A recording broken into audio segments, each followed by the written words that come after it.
The White Lotus's explosive season finale, explained. The second season of The White Lotus. For the last week, White Lotus fans have been losing sleep in stressful anticipation of the series' season finale and the answer to the show's ultimate question: which White Lotus hotel guests are gonna die? Tanya, Jennifer Coolidge, met her watery demise in the season finale, as did practically a full yacht's worth of conspiring gay men.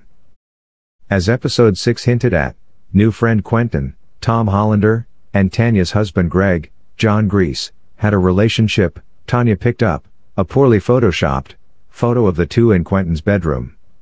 We never find out what exactly that relationship is, but Tanya, after a frantic call from the subtly abducted Portia, Lu Richardson, believes that Quentin and his crew were in cahoots with Greg to kill her and cash in an inheritance. Offshore on Quentin's yacht, Nicola, Stefano Giannino, Tanya's mafioso escort from her cocaine-filled night, arrives to bring her back to shore, just the two of them and a sizable black cocaine bag in a tiny boat. Tanya is convinced Nicola and the gays are going to kill her. "These gays are trying to kill me," she hisses, perfectly. In a desperate move, she grabs the bag, finds the tape, rope, and gun inside, and locks herself in a stateroom. When the gays come knocking, she blindly shoots her way out, still whimpering, and manages to mortally wound if not outright kill everyone on the yacht. No, I am not making this up. Tanya Wick just has to make it to the attached dinghy, but instead of taking the stairs, she decides to jump, whacking her head on the side of the boat and drowning. Tanya went out doing what she loved most, obviously luring in people with her copious amounts of money and then thwarting them last minute. The murky status of Greg's inheritance notwithstanding. In a cheerier conclusion than the first season, the rest of the guests got relatively happy endings. How everyone else fared at the White Lotus Sicily. Fatally miserable couple Ethan, Will Sharp, and Harper Spiller, Aubrey Plaza, recovered their missing intimacy, accepting a little bit of mystery in one another. Knowing that his college roommate at the very least kissed his wife, Ethan tackles Cameron, Theo James, in the ocean and punches him in the face. Ethan reveals the possible indiscretion to Cam's uncannily zen wife Daphne, Megan Fahey, who gives Ethan basically the same ambiguously erotic pep talk she gave Harper: "Don't be a victim, get yours." Unlike Harper, Daphne takes Ethan on a walk to a private island. After that, and a surprisingly not weird dinner with the full foursome, Ethan rekindles his attraction to Harper and the two finally have sex. The Di Grasso men left the island as they came, all terrible with women in their own unique ways.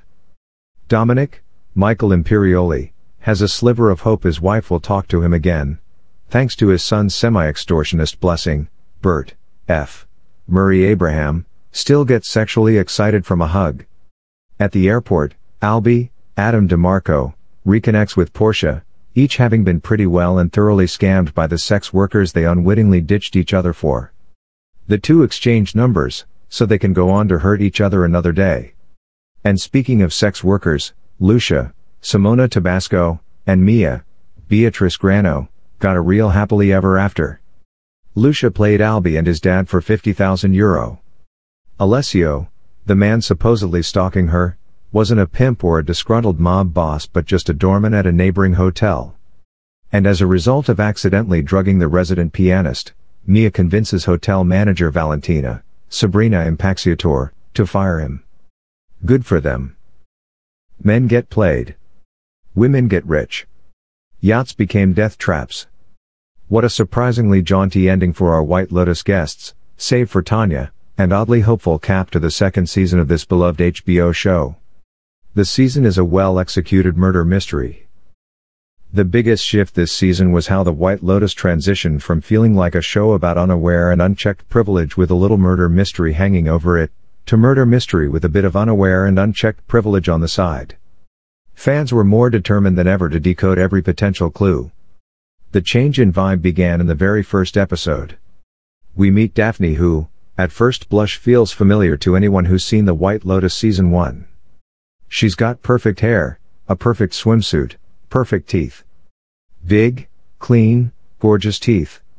In White Lotus code, this means she's probably a horrific monster.